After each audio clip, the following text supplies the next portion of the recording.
جناب مفتی نظامی صاحب، عرب شاعر لوگ تھے، شاعری پسند کرتے تھے، شاعری میں مبالغہ اس کی جان ہے، لیکن عجیب بات یہ ہے کہ لقب دینے میں اہل عرب قطعاً مبالغہ نہیں کرتے۔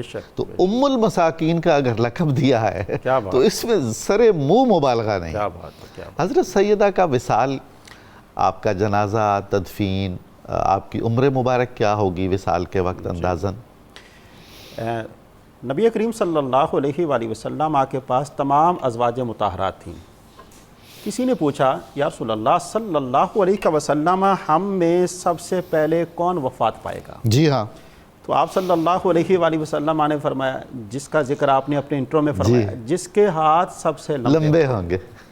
ظاہری معنی بھی ہے اور دوسرا معنی بھی ہے، جی ہاں، یعنی جو سب سے زیادہ سخاوت کرنے والی ہیں۔ اس وقت حضور کے عقد مبارک میں سیدہ سودا بھی تھی۔ یہ حضور دیکھیے کیا بلاغت کلام نبوی ہے، سبحان اللہ۔ تو آپ نے فرمایا کہ جس کے ہاتھ جو ہیں وہ سب سے زیادہ سخاوت کرنے والی ہوگی وہ سب سے پہلے وفات پائے گی۔ اللہ کے پیارے رسول نے تمام ازواج کے لیے حجروں کا اہتمام فرمایا۔ جی، آپ بھی اپنے حجرہ مبارکہ میں تھیں۔ وقت آخر ہے، ازواج مطہرات سیدہ عائشہ صدیقہ، سیدہ سودا، سیدہ حفصہ، یہ تینوں جو ہیں وہ آپ کے پاس ہیں۔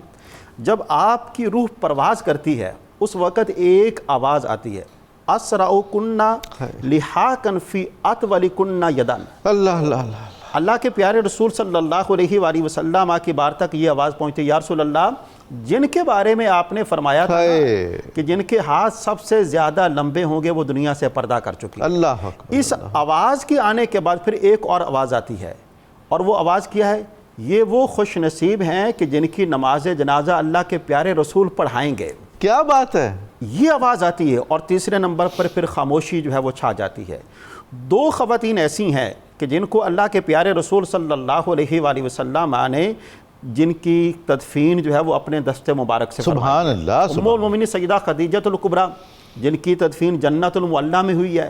میں تو یوں کہتا ہوں کہ جنت المعلیٰ کو آباد کرنے والی ذات ام المومنین سیدہ خدیجۃ الکبریٰ، اور جنت البقیع کو آباد کرنے والی ذات ام المومنین سیدہ زینب بنت خزیمہ، کہ جن کی تدفین بھی اللہ کے پیارے رسول نے اپنے دست مبارک سے فرمائی ہے۔ سبحان اللہ، سبحان اللہ۔ آپ ہی کی ذات وہ ذات ہے کہ جن کی نماز جنازہ اللہ کے پیارے رسول صلی اللہ علیہ وآلہ وسلم نے خود پڑھائی ہے۔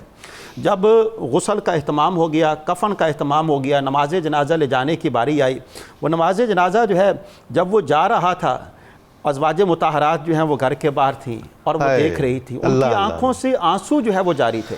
مدینہ منورہ کے گلی بازار جو ہیں وہ اس وقت غم کی کیفیت میں تھے، یہاں تک کہ تمام کے تمام مساکین جن کی آپ دلجوئی فرمایا کرتے تھے وہ بھی آپ کی نماز جنازہ میں شامل تھے۔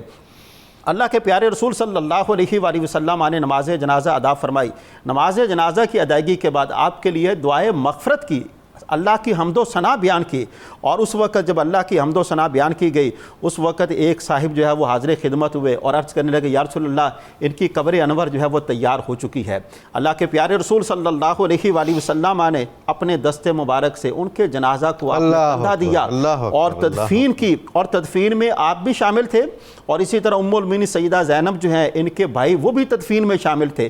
جب تدفین ہو گئی، اب یہ جملہ جو ہے وہ بڑا قابل توجہ ہے، تدفین ہو جانے کے بعد اللہ کے پیارے رسول صلی اللہ علیہ وآلہ وسلم فرماتے ہیں، زینب جنت کی عورتوں کی سردار میں سے۔ سبحان اللہ۔ یہاں پر ہمیں یہ اس بات کو ضرور پیش نظر رکھنا چاہیے کہ دیکھیں جن کے ساتھ آپ کا ایک تعلق رہا ہے وہ دنیا سے چلے جائیں تب بھی آپ نے ان کو اچھے لفظوں میں یاد رکھنا ہے۔